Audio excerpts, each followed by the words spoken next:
Looks good. Good. We continue with the session about being nice to each other.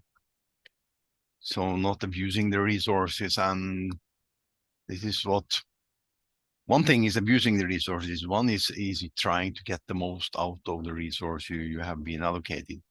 So this come down. It starts off with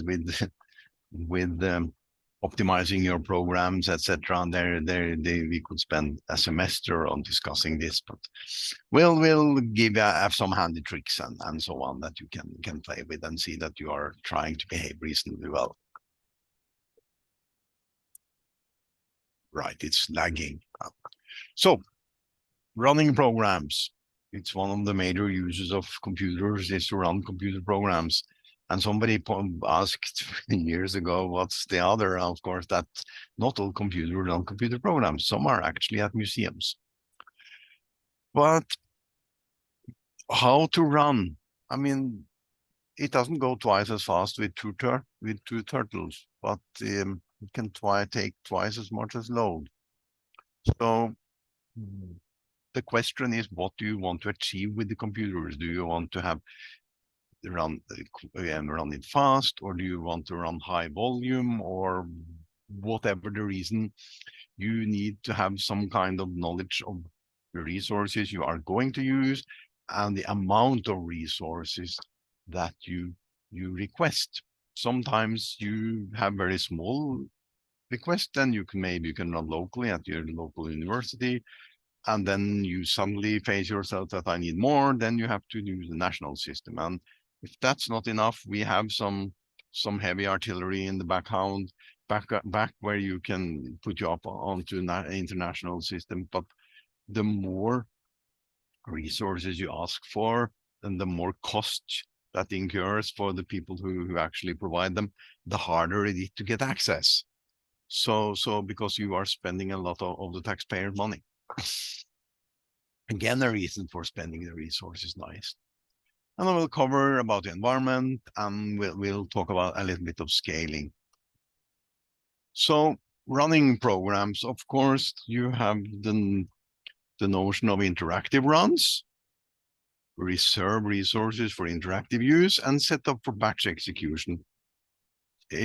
Some systems now have nodes that are specifically set for interactive runs, and not only just for playing and seeing if the input were, but actually for real interactive production that you can run overnight, etc. For some tasks, it's beneficial to have interactive work, but for most of the production, it's governed by the batch queue system, and you are running in batch. So interactive usage on front ends. Front ends are a shared resource, and they are not closing the door. They are shared by a lot of users. So if you start running jobs there, that takes a lot of, especially if it takes a lot of memory or if it takes a lot of I/O, it will slow down for everybody else. And that's not a good idea. That's why there are in some cases interactive nodes. But running a small job for testing, does the input work? No, it didn't. Okay, I have to alter my input. Let's say it's a Gaussian thing where you have the set matrix and the molecule and so on. It's not always easy to write the set matrix for the molecule. So you need some trial and error. Excellent on the front end, because you don't need to do anything more than taking the minimal basis set and test your input. So for the real run, you use the batch system. Compiling and testing is another one, but if you do make -J128, you are not nice. So limit yourself to the amount of resource you allocate on the front end. Copying files is another one, but generally think there is the possibility of copying files in parallel. But if you do that, limit yourself and not taking all the cores. And of course, there is a possibility of using the queuing system. But the syntax differs from system to system, and when with the upgrade of Saga to not Red Hat 9, but it is Rocky 9, which is something like an equivalent, things might have changed a little bit. So the system have been up and running only for a short time, so maybe there could be things that it's not updated in these slides. Of course, we just learned about Slurm, and what Bjørn Helge didn't say is that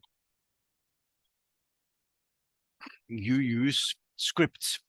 We all seen bash script, and bash script is the thing that we always use. But if you need your launch script to be slightly more complicated than what bash can offer, you can try like I know the climate community does. They are using Python as the Slurm language. You can use Julia and you can use R. In principle, you can use any scripting language that uses hash as a common character. So nice to have a Slurm script in Julia or R or Python. So that's doable. Like this. You see, the syntax is just exactly the same, except that the last line is echo, print, and print line. Apart from that, everything is the same, since those three languages are using hash as the character for comment. You can write quite complicated script in Python. Documentation, read the documentation, especially read the documentation before you submit questions and to ticket. But if you cannot find it, then submit a ticket. We are here to help you. So launching an MPI executable. I saw there was a question about how to do that. But first of all, we can say if it's a serial application, you can just launch it as a.out. Normally you will have the full path or path to the executable. And same goes for if it's it's a parallel program in OpenMP. But if it's an MPI program, you need to do MPI run or srun. Both MPI run and srun are setting up a special environment. A nice exercise is to launch, say, MPI run and just you launch the command N environment that you will see, and then grep out and save that to a file and grep out for MPI related stuff. You'll see that there is a lot of interesting things there to telling MPI how to run, because there is nothing special with an MPI program. It's just a simple MPI program. And when you launch an MPI program with either MPI run or srun, the only thing it does is to launch multiple instances of the same executable. And if you say MPI run and 10, or let's say 2, it will launch 2 of your executables. Then the MPI program internally will check the environment. It will know that I'm an MPI program, so it will check for the environment variables, see if there is an environment variable for comworld, the communication parameters. Then it will check for my rank and the total number of ranks. And it will assign internally my rank to what the environment say it's my rank. And of course, the total number of ranks. And then the communicator, and you're good to go. Because the only thing that an MPI program deal with the other ranks is to communicate through the communication rank, which is the comworld, and my rank can send to any another rank, and you have to know how many there are. So there's nothing magic with the MPI and srun. They both set up this environment. So it's not that hard actually. So running program, requesting resources, Slurm uses, and storage scratch, and persistent storage. Persistent storage is important because you really want to have your data saved for later use.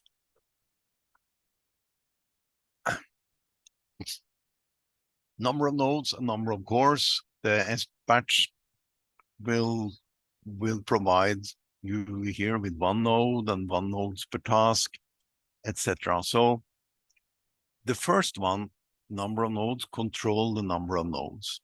So here is how many nodes that you want to allocate. For MPI programs, it could be 1, it could be 2, it could be a high number. Then it's n tasks per node. That control how many MPI tasks per node. And then you control the CPUs per task. That's control how many tasks per node or rank. So S-batch example here, nodes equal 2, n tasks per node equal 2, and CPU tasks per task is 2. So Slurm will actually set the variables for us. It will give you a node list.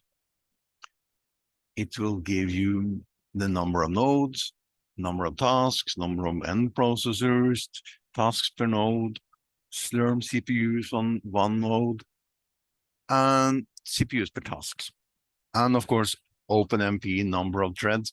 OpenMP, OMP number of threads is the OpenMP magic variable to specify how many parallel threads that executable will use, that OpenMP executable will have.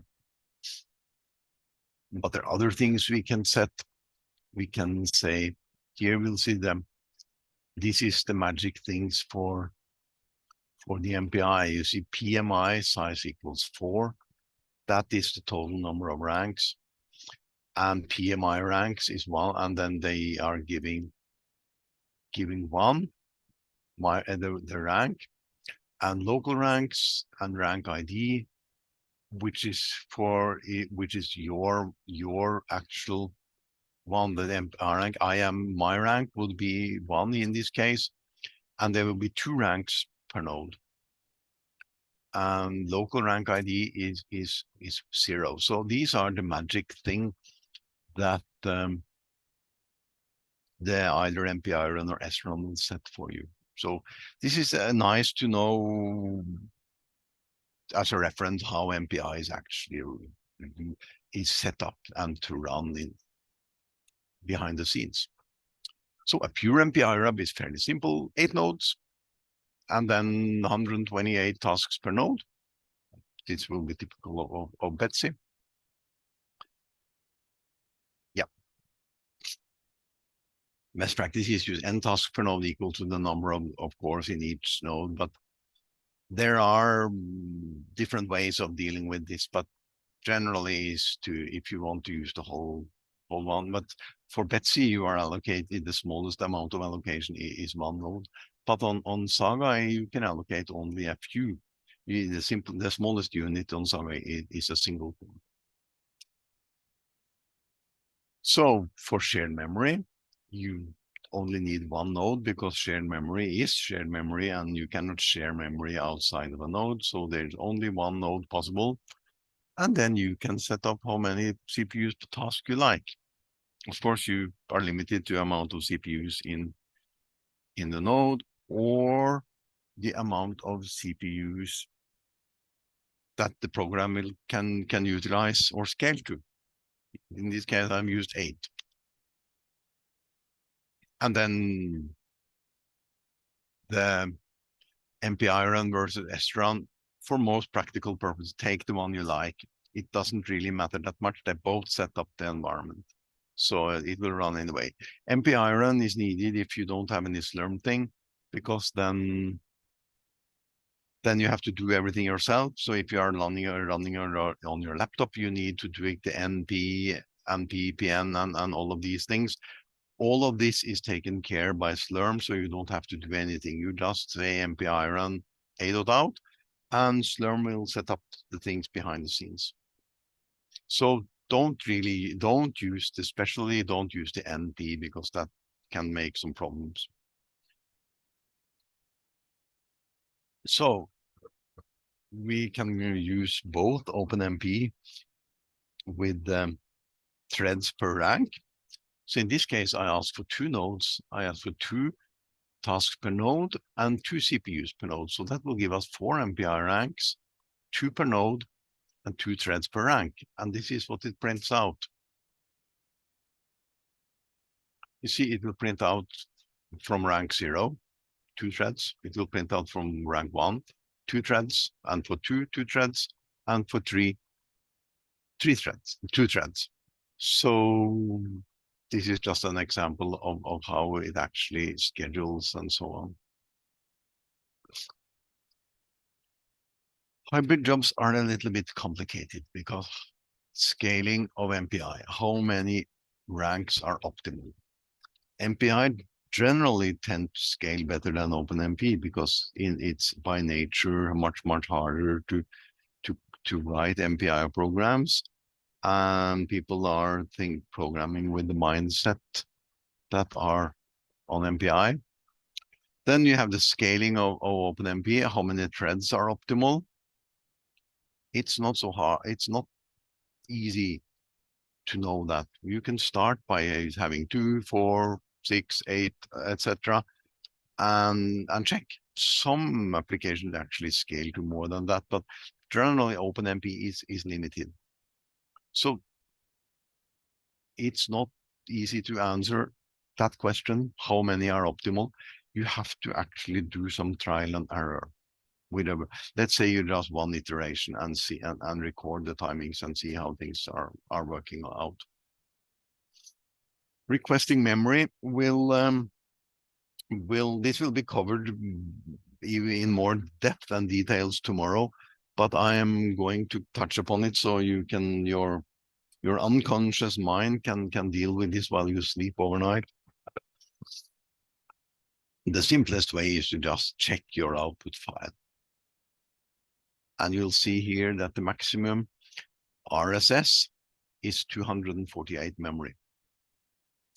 RSS is maximum resident memory. That was the peak memory that the system could record that you used.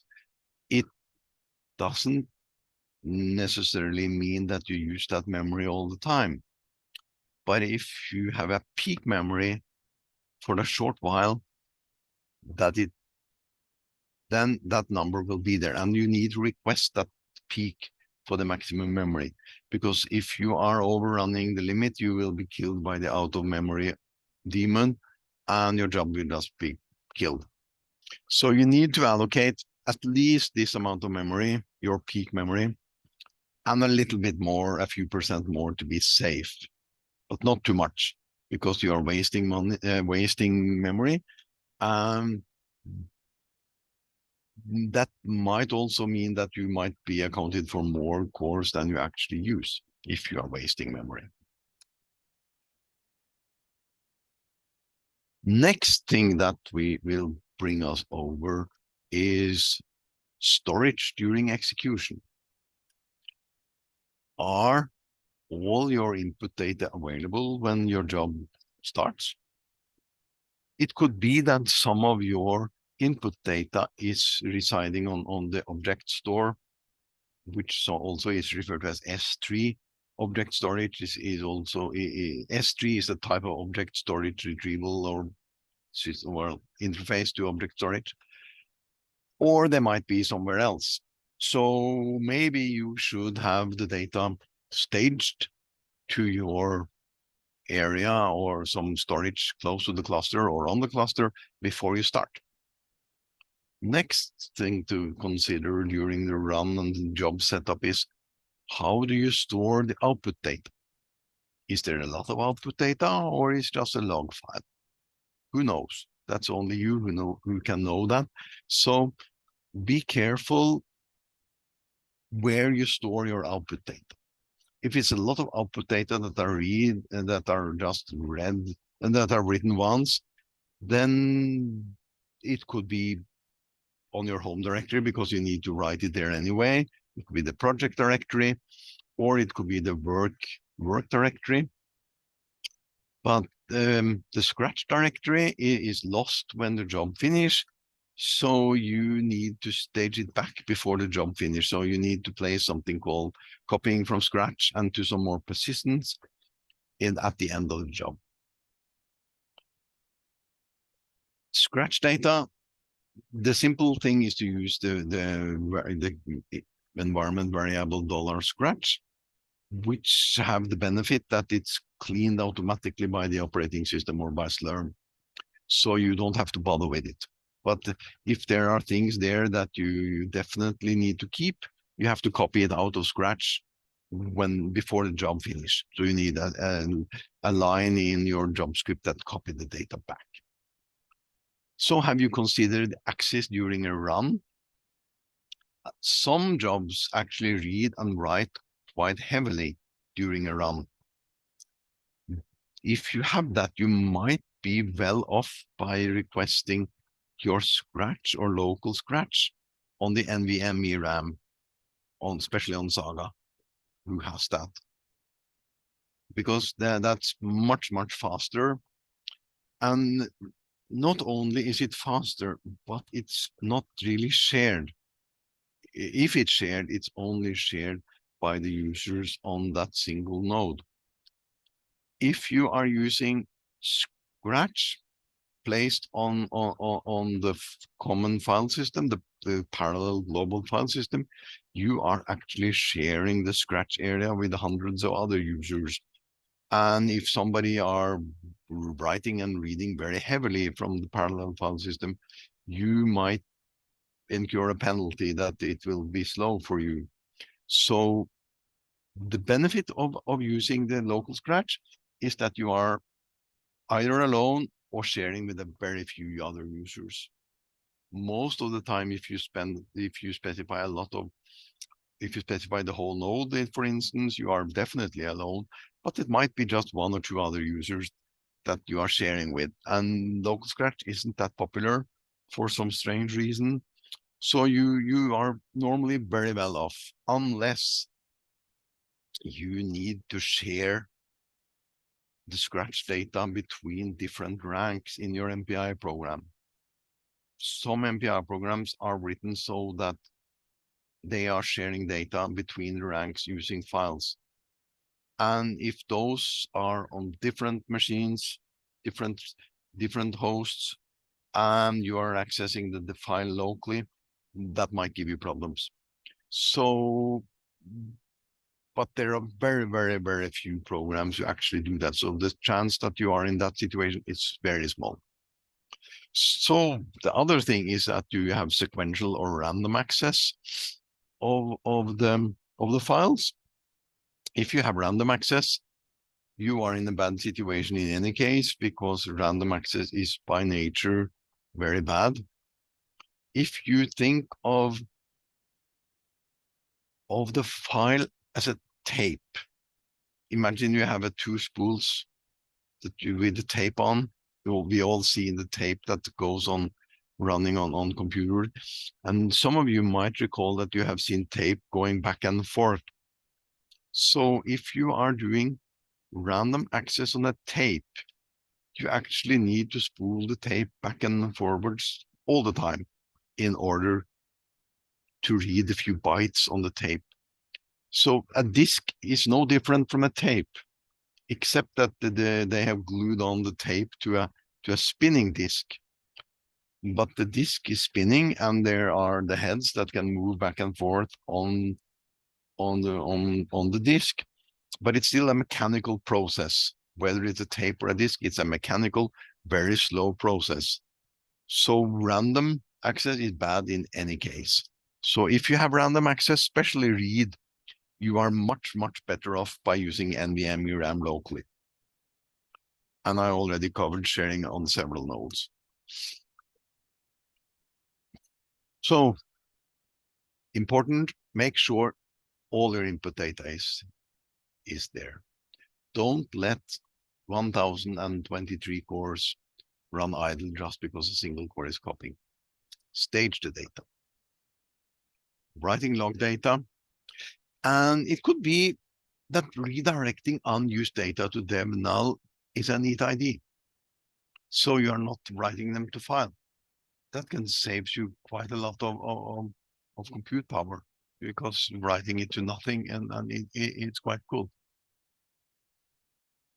Scratch we already cover, but here it also mentioned that the local Scratch on Saga is limited to 800 gigabyte.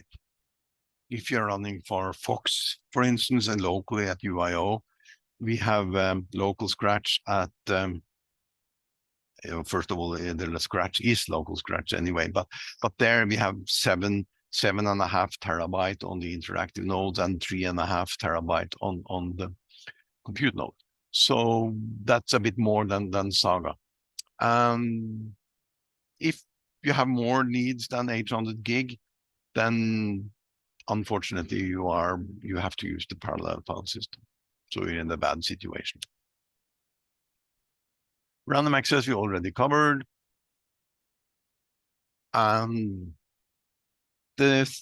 thing is that if you have random access of chunks bigger than 1 meg, the difference between sequential and random access are no longer there. It's very small difference.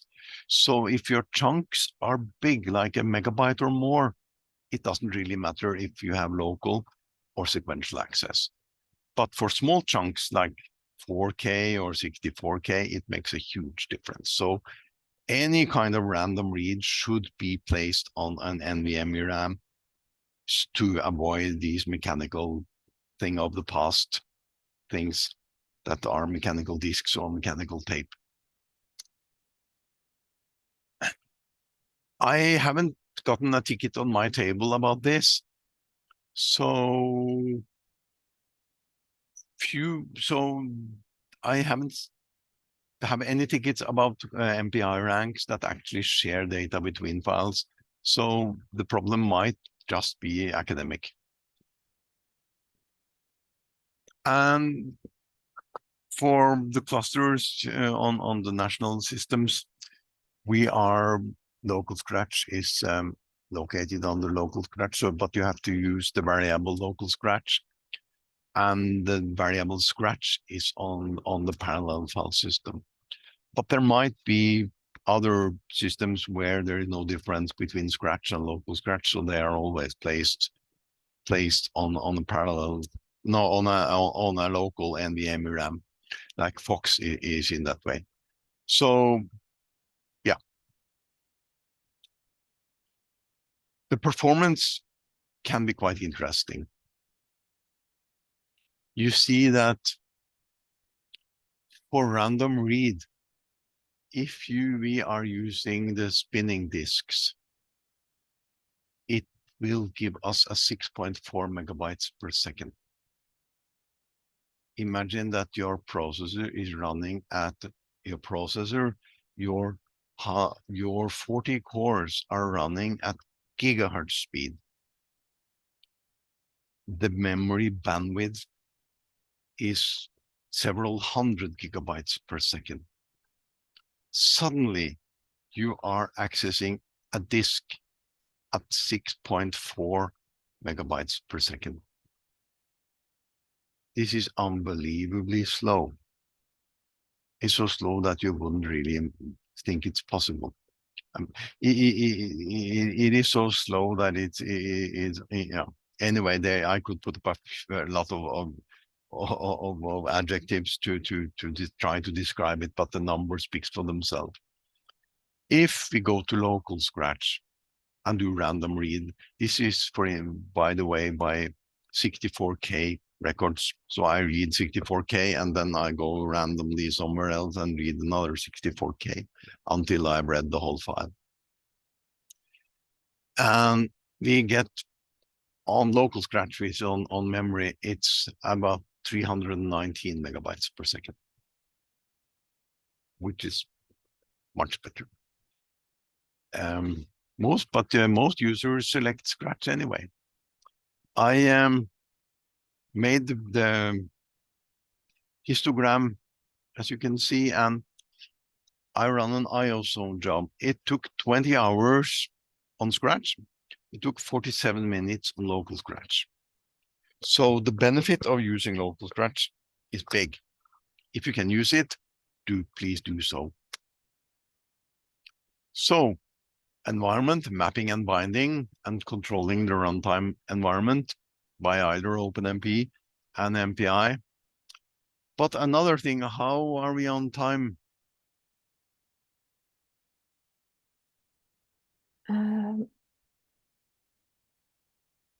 You have 15 more minutes in this session. 15 more. Yeah, okay. I think that should be okay. Mapping and binding and controlling the runtime environment. Here is for, I put up the OpenMP logo. Here is for running an OpenMP program. One node, of course, and there's one task per node, but I asked for 64 tasks per CPUs per task. And then if you do echo OMP number of threads, that is supposed to be set by Slurm, and then you run your program. A.out. I've been lazy before I used to name my program. Now I'm just using A.out because it's easier. But for production run, don't do that. Don't run A.out for production run prog.x, because we are running something that looks on the program and categorize them with the utility and system called app usage, so we can actually know what people are running. And from time to time, we see high percentage of A.out and prog.x. So, does it matter? This is the NASA parallel benchmarks, the BT one. You can set the OpenMP proc binding. You can set it to none, which is a default. This looks like the same as setting it to false. I can set it to true. I can set it to close, or I can set it to spread. If you want to use close or spread, it's a bit interesting, because if you do close, you will try to put the threads as close as you can together, so they can have better cache locality. If some threads are lumped together, which are sharing data in the level 1, 2, or 3 cache, they might have a shorter latency for accessing the memory. If you don't have too much sharing of the caches, you might be better off by having spread, so that you might have more cache to use, because there are two CPUs on them, so you have 2 or more NUMA banks. And if you are on one NUMA bank and want to access a NUMA bank further on, you might have to jump through the other CPU, and that's time consuming and latency wise. So it's not a trivial question to answer whether or not you should use close or spread, but in all cases, setting it to true is beneficial. If you want to do close and spread, you have to do some testing yourself. Then it comes to say where to place the thread. Should we place it on threads? Each place corresponds to a single hardware thread. Cores should be sent to a single core. A single core might have 1 or more hardware threads. In many systems, there are more than 1 hardware thread per core. So each core can run more than 1 instruction stream. And now we are dealing with the internal workings of a CPU. But if you are sharing 2 identical streams on a single core, they will compete for the resources, so they will be slower. So putting them on hardware threads might not be a good idea. So not so easy. So if you instead put them on cores, they will probably have the core alone. And even though it can run 2 streams, it will only run 1 stream, and that's beneficial. In many systems, the hardware threads are turned off, and it only can do 1 thread per core, which is probably the most efficient for a compute system. For a general system like a web server, it's beneficial to have as many threads as you can. But here for HPC, it's best to have one thread per core. If you do sockets, it will be placed on a single socket, but that might put all of them together and sharing resources, which is not always beneficial. So OMP places cores are normally your first choice, but again, there might be times where the others are even better. So again, trial and error, but now we have already said trial and error so many times, and there are several options each time. So if you multiply those together, you get a very large number. So you have to do some clever guessing because you cannot do it all. MPI is a little bit simpler. Here I've said 64 nodes and 128 tasks per node, 1008 KI ranks, and it's very simple. I just say MPI run. You could put up some options, but generally you don't. And there are some strange options that you can set. And if you're using the Intel compiler, it always starts with capital I underscore MPI underscore and some strange option that you have to read in the Intel manual. But there are a few tricks that can be played. And sometimes you can get better performance by reading the Intel manuals and see if there's some fancy flags that you can put up here. Like this. I put up MPI pin, MPI bind, NUMA local allocating, and MPI just all-to-all. This is an all-to-all MPI function that send data from everybody to everybody. And you can see on the graph there that for short messages, there might be very big difference. I mean, here we are talking about a factor of 10 in performance. Adding to that is the knowledge that all MPI ranks, all MPI messages are small. Not everybody, but for practical purposes, they are all small. So most of the time you are running with probably less than 1,000. And you see there's a factor 5 in difference between the worst and the best algorithm. I have seen large differences, and you can see the NPB, my favorite benchmark, the NAS parallel benchmark. The integer sort is very sensitive to this one. So if you do the default, you get 2,900. If you change the algorithm to 1 from the default, you get up to 3,200. So changing the collective algorithm in MPI can be beneficial. But again, even more trial and error. There, Intel MPI has some lightweight statistics that you can see, and here you see how much time is spent in all-to-all, and so on. So the all-to-all V is actually having most of the data spent, but it also have a large message size, so that's why it's not a factor of 10. Because if you look on the former slide, you see that for 10 bytes, it's a factor of 10.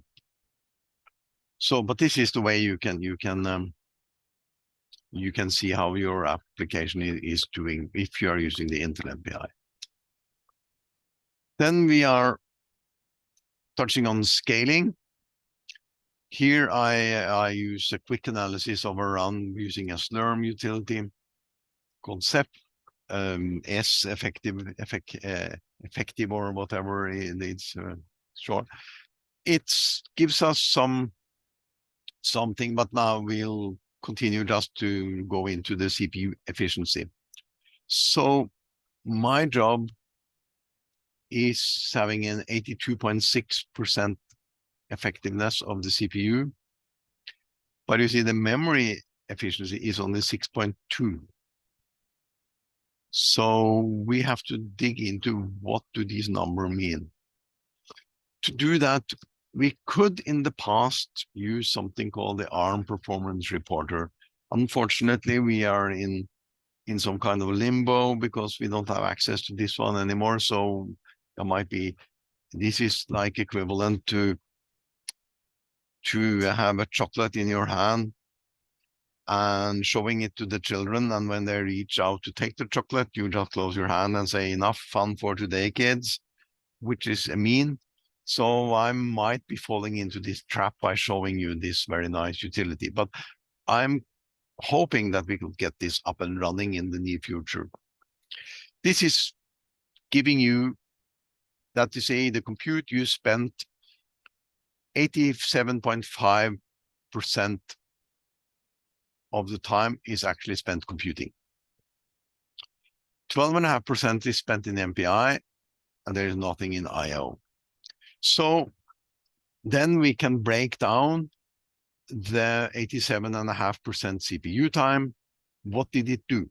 It did, of that time that actually spent, so now we are down to about 90%, the rest is just waste. Of the 87% we could use, 20%, 21% is spent by numerical calculations, operations, but scalar. 7.7% is spent on vector operations. Vector operations tend to be far more effective. It can do either from 4 to 8 to 16 operations in one go. But you see, the big killer here is memory access. So 72% of the time is spent waiting for the memory to respond to our request, which is very, very bad. But this is unfortunately the situation we have placed ourselves in by the nature of the computers we use. We could have constructed computers that could use that kind of memory as fast as the CPU, but we don't. So this is the situation we have, that most of our time when we are running programs are spent waiting for the memory. And in order to show this nicely, you can see that this is a roof line where if you are on the left-hand side if you are on the sloping curve, you are memory bound. And of course, there are points above the memory line. And that's because we have level 1, 2, and 3 cache. If you can run in the cache, you could be in a very good situation, but normally you can't. So a lot of time here is spent waiting for money. And you can see the roof line is about 23.6 gigabytes per second for a single core. And most of them are below that. And the horizontal lines you can read on the right are the floating point performance. And you see the upper line is single precision vector fuse multiply add is about 100. And that's the absolute theoretical maximum. But you see, most of the things are far below the maximum performance line. And when you know that the scales are logarithmic, so one square here is a factor of 10. So we are, on all practical things, always memory bound, unfortunately. Scaling before we finish off with this session. Slurm scaling, you set it by the time here. You have perfect scaling. Roll-off is not too bad because if you increase the number of cores, you are wasting resources, but you get the same performance. But if you're on a negative one, it takes more and more of the time is wasted. So the green one is a nightmare. The blue one is good. Red is okay, but stop at 100 for this time, or maybe at 64. The yellow one is okay.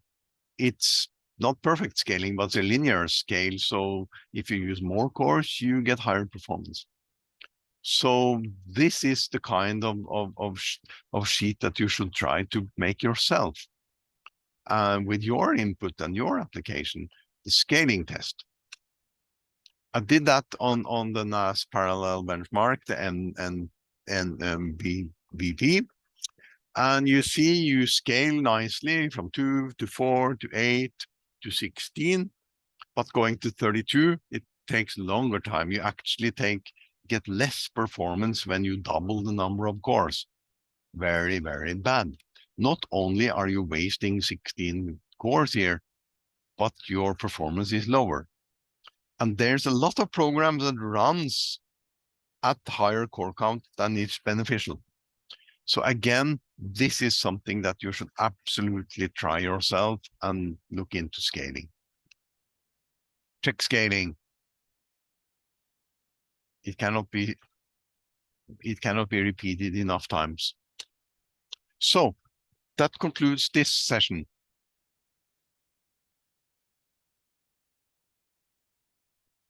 Yes. Right. Yeah. Welcome back, everyone. Yeah. So, Ole, yeah, just go ahead. Yeah, I was waiting for you, but then since my clock on the telephone said 45. Yeah. Good. Thank you. Well, this is for a wrap-up, and the schedule is a wrap-up on exercises and such, but it's very limited what we can do in exercises in half an hour. We should have initially, or ideally, we would have a whole semester, and you should all be students, so we could keep you here indefinitely and teach you all the nitty-gritty details. But on the other hand, most of the users on the national systems and the local are scientists. They are not really into computer science. So there's a limit of how much computer science one can convey. And I'm not a computer scientist myself. I'm also a scientist who came into computing because I needed to. I did twofold: controlling instruments in the lab and then doing simulations later on to calculate the data and also do analysis.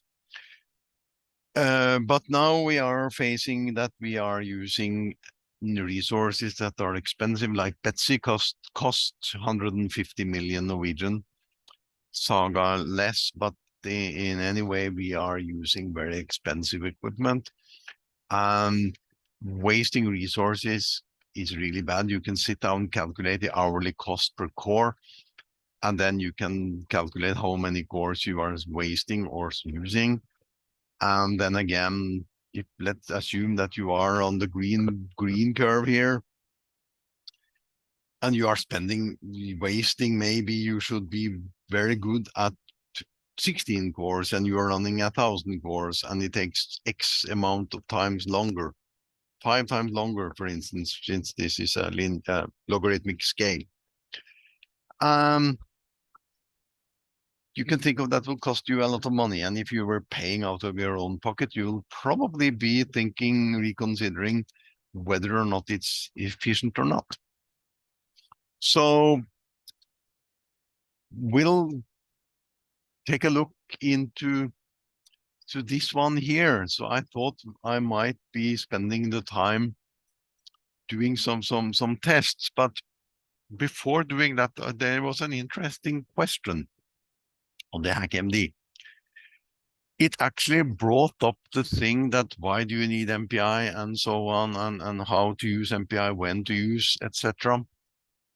And I also read that they are the user is having simple bash script to do things, and that put the whole thing in a different perspective, because now we are into the class of jobs that goes under the name of high volume production. You have a million jobs. Let's say you want to testing and you pull numbers from a bag, like Monte Carlo. Monte Carlo simulation is one of the easier one to do. You have a million numbers in a box or in a bag. You pull one number out and you run a simulation on that one.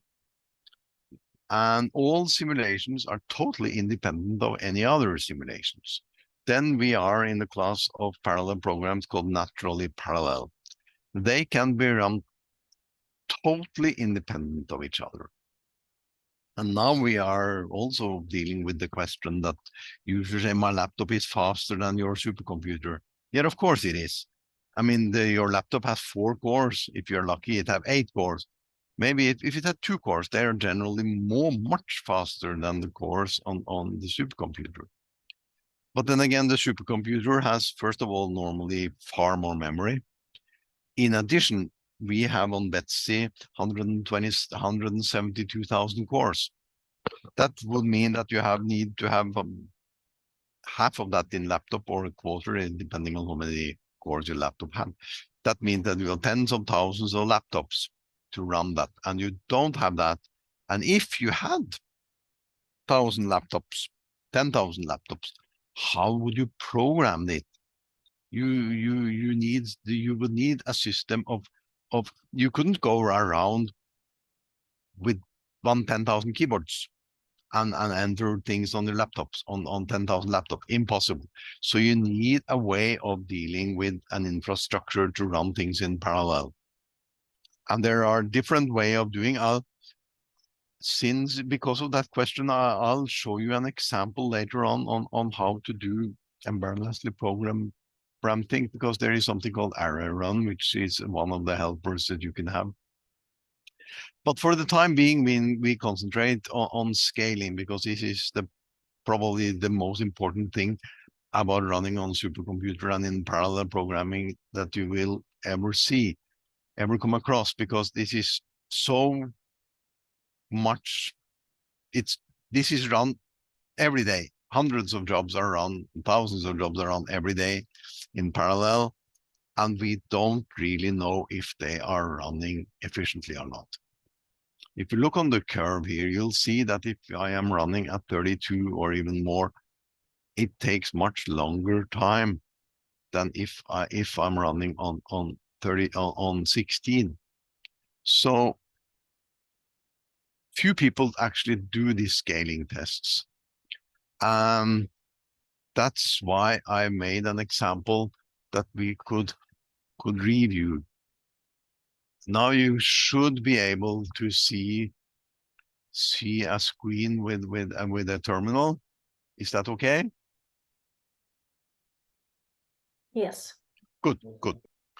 Here I have taken one of the NASA parallel benchmark, and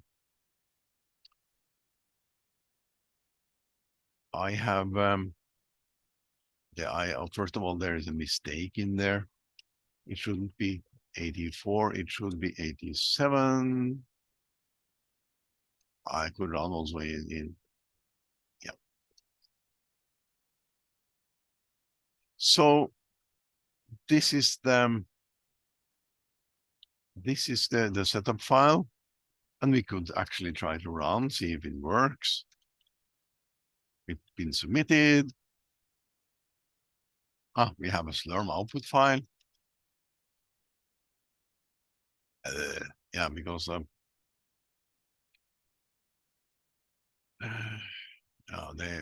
this is one of the things that you will see when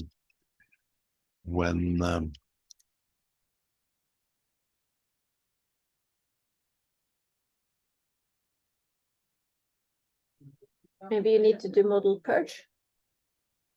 No, I didn't. That's why you see I have loved it. You see, this is the reason why things are not working, because I did not put so very good that we actually came across this, because you should always start your script with module purge. So we kill this one off. It's easy to forget that you should have module, but this is the equivalent. It's also an equivalent to have loading of modules or other strange things in your bash script file when that's executed when you log in, because 4 years later you've totally forgotten that you actually put something in there. So Did all this fail?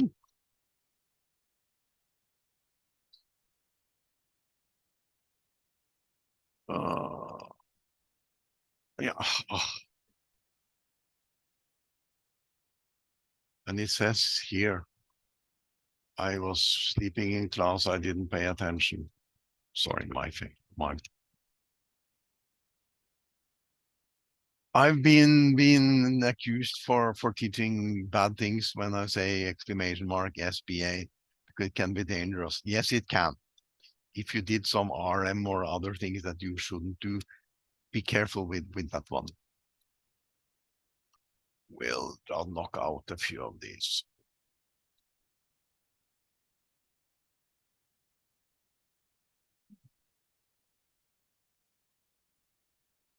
Yeah, I'm in running. It did finish in time, and we had statistics and so on, and we used 5.8 CPU minutes and so on, and we got some time. But we also get a number here. It is the total number of operations in total.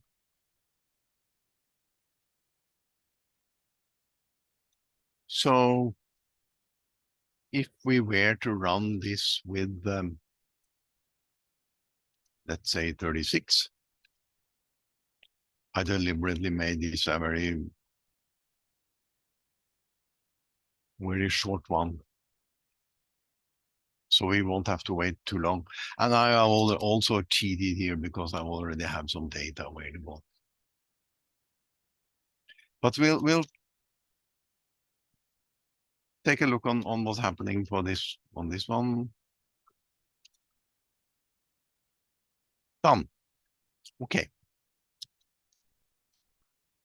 Just before we start, we go in and take one at 49. Some of these takes the power of 2, some of these in benchmark take square. That's why it's not so easy to know which one to take. I could have started many of them in parallel, because when you are using SBatch, the script is copied. So if you change the script and submit again, it will use the latest version of the script. It will not affect the one that you already submitted.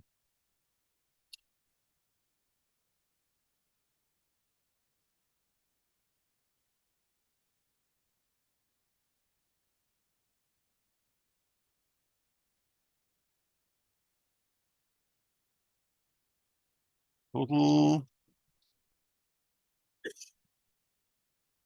So what can we learn from here? It scales reasonably well.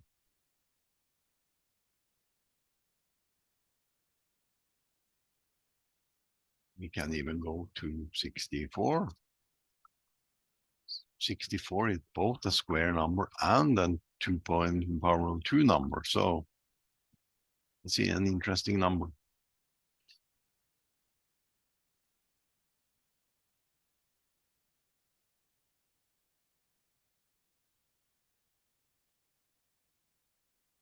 We're waiting for resources because we have a reservation.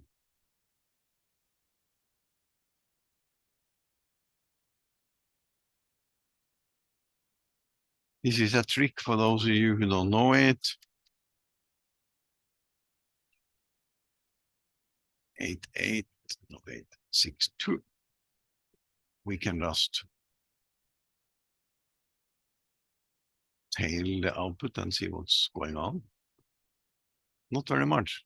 Why does it hang? Or is it just buffering of the file? So when it's done, the whole thing will come. Anyway. Ole, can I ask you? Yeah. This exercise or this demonstration, is it available for the course participants? Yep, it is. 6, I think. No, project. So we'll write the path in the document on how to get in there. It's permission denied, but the user shouldn't be plagued with that. I should have We used to have a window, one more window. Anyway, this is the cluster project. I should have put it on the slide. In there is best practice and so on.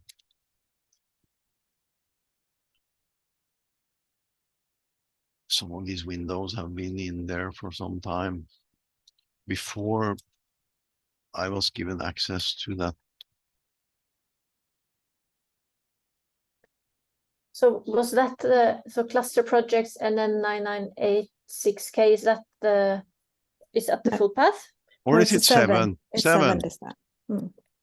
So everything is there. Yep.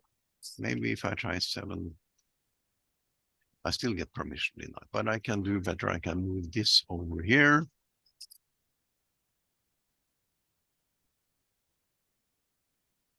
Resources there, and then we can go to scaling. So here it is. So if you're interested, the users can copy. There are some other exercises there also, but we cannot do everything. You can read, I hope you can read it.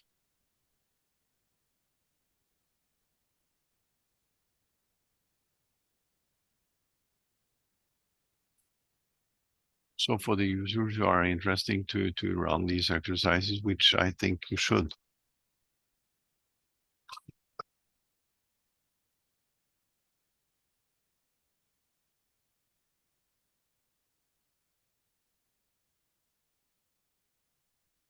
So there are a few tricks there. But what's happened here? It's taking quite some time. So, and we have only a quarter left, and I want to also to show you how you can run in parallel, because this is something that not often talked about. Anyway, I've been cheating. I have scale.dta, and you can see that I have some numbers, and I have also made a little file called plot.txt. And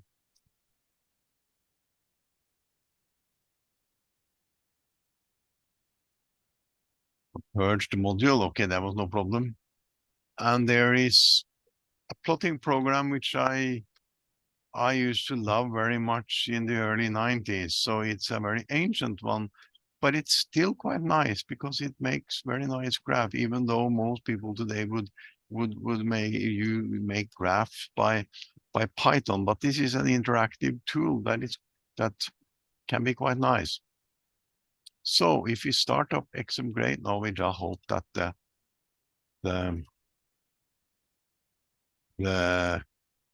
X11 forwarding works. Yes. So this is an interactive tool that you can use. So you see from the SP, this one scales quite nicely. Go from 1, etc., up to 64. So this one actually scales quite nicely. They have been implemented in many different facets and versions. So they are also available in OpenMP. And then it's quite nice to look on the scaling in OpenMP compared to MPI. That you get very different scaling with the OpenMP compared to MPI. No, so I'm not going to teach you this tool. If you like it, you can, there's a lot of, you can put up everything you need here, and you can change the fonts, etc. And so it can produce quite nice graphs for printing and publishing. But the tool is old, so there are maybe better tools to use today. But it's free of charge and it's easy to get hold of, so. Yep.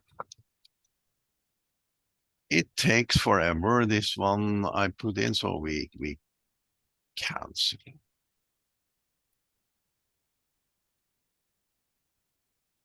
When you said this one scales well, what are you referring to? Your application that you're running?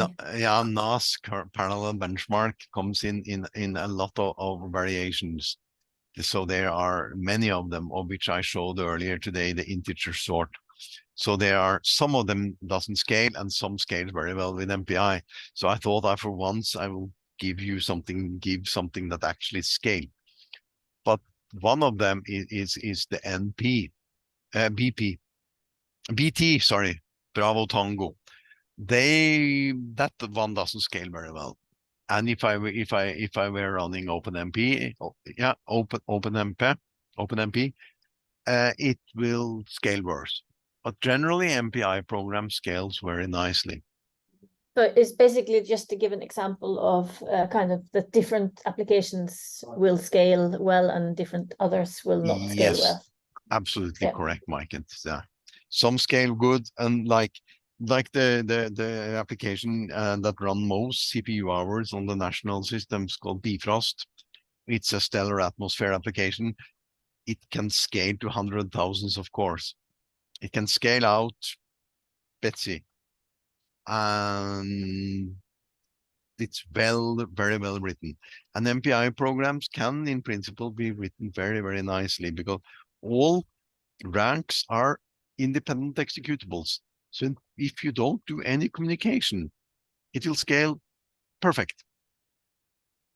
If it does some communication, it will impede the scaling. So it's vital that you know how to program. But then again, MPI is a bit hard to learn. So when you learn MPI, you also have been taught how to program in parallel.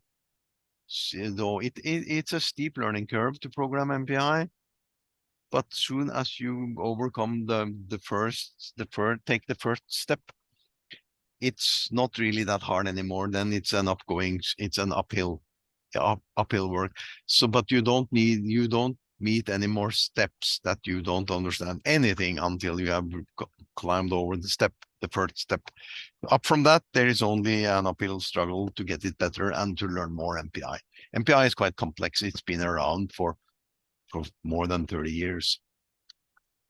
So we can do the grep ones more. We can see that for the latest one, we get up to 79,000. So we are soon out of time. We go out of scaling, we go to Slurm. These are the these are the exercises that you could copy from the directory I showed earlier on. They're all in there. So array run. This is exactly what the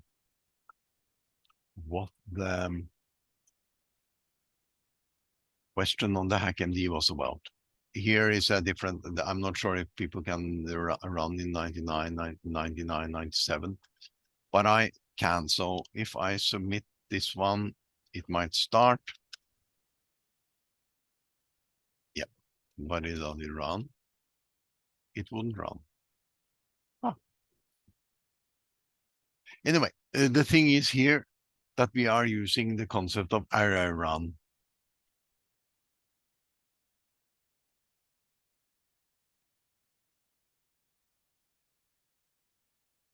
So you have to read about array run, but then you can run this simple task here in parallel. You run many instances of this one, and they will all have Slurm array task ID as their postfix. So it's an interesting way of doing things in high volume production. So you can use the Slurm to put things in high volume production for you.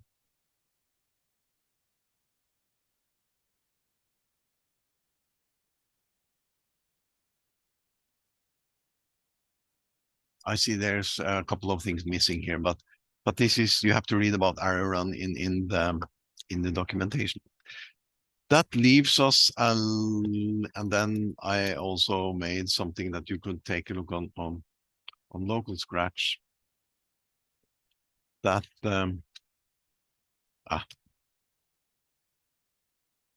how to use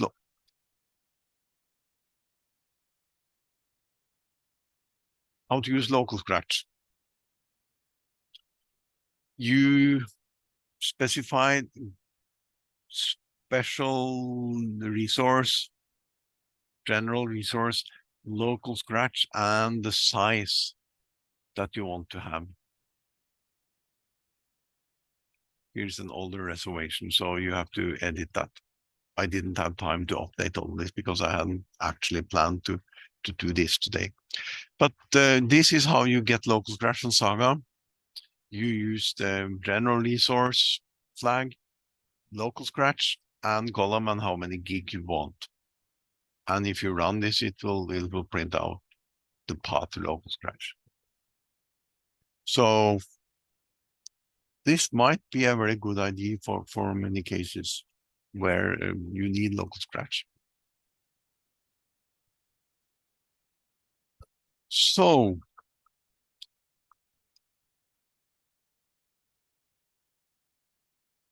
any questions? Because now we have some time before we wrap up today's session from me. Any more questions for any questions that people might have? I see that question number 8 we still need to answer in the hedge doc. Yeah, is random access also bad for solid state disk? So the question is, sorry, I'll take it, talk about it. Random access is not bad. Well, random access is bad in any way.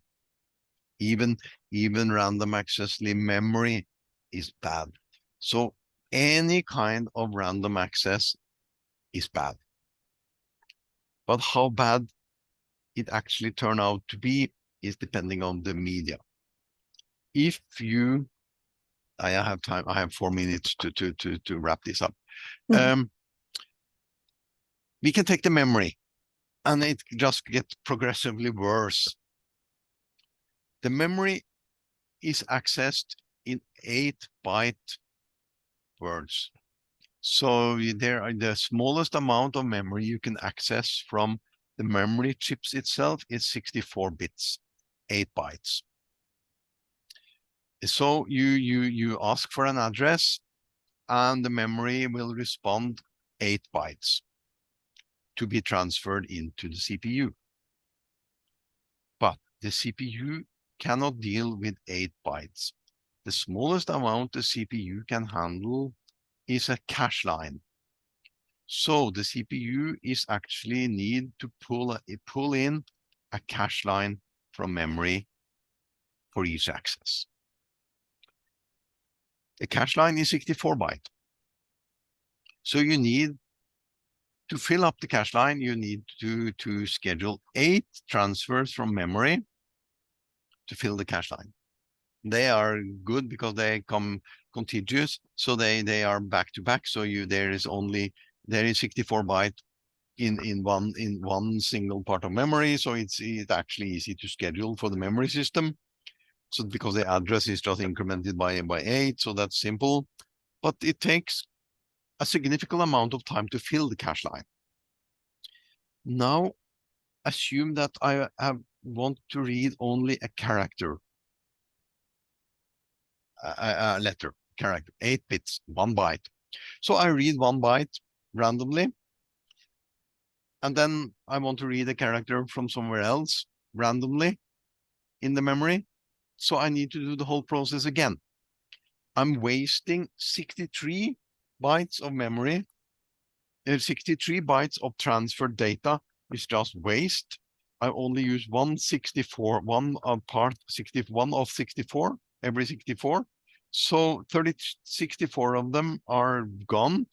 And if you did the percentage, you'll see that it's just a few percent of the data I actually used, that I've transferred. So if you do this in memory, it's bad. Now imagine that you have an SSD or an NVMe RAM, and they are not actually memory. Well, they are memory chips, but they have some machinery that they receive a chunk of data, and it's not a database actually, but it works in this in a similar way. It's, you think of an SSD disk, that there is something that you put some data in and you retrieve some data, because they are not stored at the normal memory locations as you see it. You have to go through this machinery that actually deals with the data for you. So when you request a piece of data from the memory disk, from the SSD, it will give it to you, but it will give you a lot more. It will give you a whole chunk of memory. How much is not so easy to know, because it differs from different technology. So you will only get a part of the data you transferred, since you are doing it randomly. If you do it sequentially, they will be back to back, so you will take all of it. So it's bad in any way, but of course for memory, it looks fast, so it's seemingly fast. So for solid state disk, it's also bad, but compared to spinning disk or tape, it's much better, maybe 100 times better. So you should try to avoid random read and random write. Random write is easier, but random read is inherently bad in any media. But of course, the better the media is, then the better it looks. That's why I could show you that I got 300 megabytes per second for an SSD. But an SSD can normally give 10 times that if you're doing it sequentially. So the point is that random read, and especially random read, is bad in any way. Random write, on the other hand, is a bit more fire and forget, because when you submit to write, the disk can, you don't have to wait for the answer to be written in the disk. You can just go on and take one more chunk, so you can queue them up. And of course, the queue cannot be infinitely long, but random write tends to be much better than random read. And I think I had an example of that. Yes. Yeah, I can put it in here. Well, yeah, here you see random write is much better, but you see it's quite bad on scratch on spinning disk, but on SSD is much better. Yeah, on the top line, I think you say sequential write twice, right? So one of them is probably not correct. Ah, yeah. Haha, haha. Why? Yeah, good. That's nice that you saw that problem. Thank you very much for fixing that. No So problem. now it's better. In the figure it's okay, but it was on top line, it was wrong. Yeah. So random write is a bit it is fire and forget. So you can get quite good. You see, sequential write and random write isn't that much different.